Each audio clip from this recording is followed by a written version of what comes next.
کسی گاؤں میں ایک شخص رہتا تھا جسے ہر چھوٹی بڑی بات پر غصہ آتا، لوگوں کے ساتھ مار پٹائی کرتا، گالم گلوچ پر اتر آتا اور پھر یوں ہی پریشان رہتا۔ اس کے گھر والے بھی اس کی لڑائی جھگڑے کی وجہ سے کافی پریشان تھے۔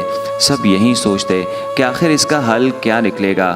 وہ شخص خود بھی اس وجہ سے کافی پریشان رہتا اور اکثر تنہائی میں اس بارے میں سوچتا رہتا کہ سب لوگ مجھ سے ناراض ہو رہے ہیں۔ ایک دن اس کے بڑے بھائی نے اس شخص کو مشورہ دیا کہ تم فلاں عالم کے پاس جاؤ، وہ تمہارے اس مسئلے کا حل تمہیں ضرور بتائے گا۔ اس شخص نے اپنے بڑے بھائی کی بات پر عمل کیا اور عالم کی تلاش میں نکل پڑا۔ دور کسی جنگل میں اس کی ملاقات آخر کار اس عالم سے ہو گئی۔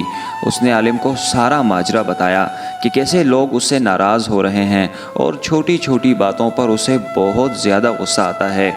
عالم کافی سمجھدار شخصیت کا مالک تھا۔ اس نے اسے نصیحت کی کہ تم جاؤ، جب بھی تمہیں غصہ آئے تو ایک کیل اٹھانا اور فلاں درخت میں ٹھوک دینا، اور یہ عمل جاری رکھنا۔ جب بھی تمہیں غصہ آئے ایک کیل اٹھانا اور درخت میں ٹھوک دینا، اور یہ سلسلہ جاری رکھنا۔ اس پر اس شخص نے عالم سے کہا کہ یہ میرے مسئلے کا حل نہیں، بھلا کیل اٹھا کر درخت میں ٹھوکنے سے میرا غصہ کیسے کم ہوگا؟ عالم نے اسے کہا کہ اگر تمہیں اپنے مسئلے کا حل چاہیے تو جو میں کہتا ہوں ویسا ہی کرو۔ تم جاؤ اور جب بھی تمہیں غصہ آئے فلاں درخت میں ایک کیل ٹھوک دینا اور یہ سلسلہ جاری رکھنا تب تک جب تک تمہارا غصہ ختم نہ ہو جائے۔ اور یہ بھی یاد رکھنا کہ جب تمہارا غصہ مکمل ختم ہو جائے اور لوگوں کی باتوں پر تمہیں غصہ آنا ختم ہو جائے تب اس درخت کے پاس واپس جانا اور ٹھوکے ہوئے تمام کیل وہاں سے نکال کر ساتھ لے آنا اور میرے پاس چلے آنا۔ وہ شخص یہ سن کر وہاں سے چلا گیا اور اس بات پر عمل کرنا شروع کر دیا۔ جب بھی اسے غصہ آتا یا کسی سے لڑائی ہوتی تو وہ درخت میں ایک کیل ٹھوک دیتا، پھر جب دوسرے دن دوبارہ لڑائی ہوتی تو ایک اور کیل ٹھوک دیتا، اور یہ سلسلہ چلتا رہا۔ کچھ عرصے بعد اسے غصہ آنا بند ہو گیا۔ جب لوگ بات کرتے آگے سے مسکراتا، جب بڑا بھائی کوئی کام کرنے کو کہتا تو خوشی خوشی جا کر کام کرتا۔ تب اسے محسوس ہوا کہ مجھے غصہ آنا بند ہو گیا ہے، اور اس نے دل میں سوچا کہ مجھے واپس اسی عالم کے پاس جانا چاہیے۔ تب اس نے رخت سفر باندھا اور پھر اس جنگل کی طرف چل دیا۔ عالم کے پاس پہنچا تو سارا واقعہ سنایا اور تمام کیل عالم کے سامنے رکھ دیے۔ کہا کہ یہ وہ تمام کیل ہے جو میں نے غصے کے وقت درخت میں ٹھوکے تھے۔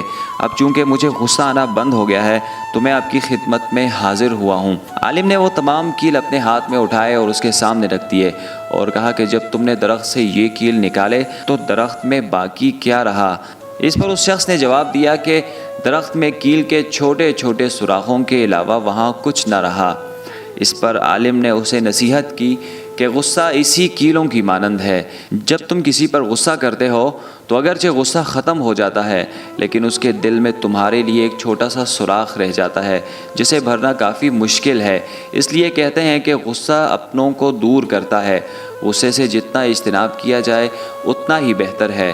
غصہ اسلام میں حرام ہے اور اسے پی جانا اعلیٰ ترین عبادتوں میں شامل ہے۔ اس لیے اپنے آس پاس لوگوں سے محبت کریں اور غصے سے اپنے آپ کو دور رکھیں۔ اور ناظرین گرامی، یہ تھی آج کی ہماری مختصر سی سٹوری۔ اس طرح کی مزید کہانیاں سننے کے لیے آپ ہمارا یوٹیوب چینل وہی ڈاکومنٹریز ضرور سبسکرائب کیجیے اور گھنٹی کے نشان کو بھی دبائیے۔ شکریہ۔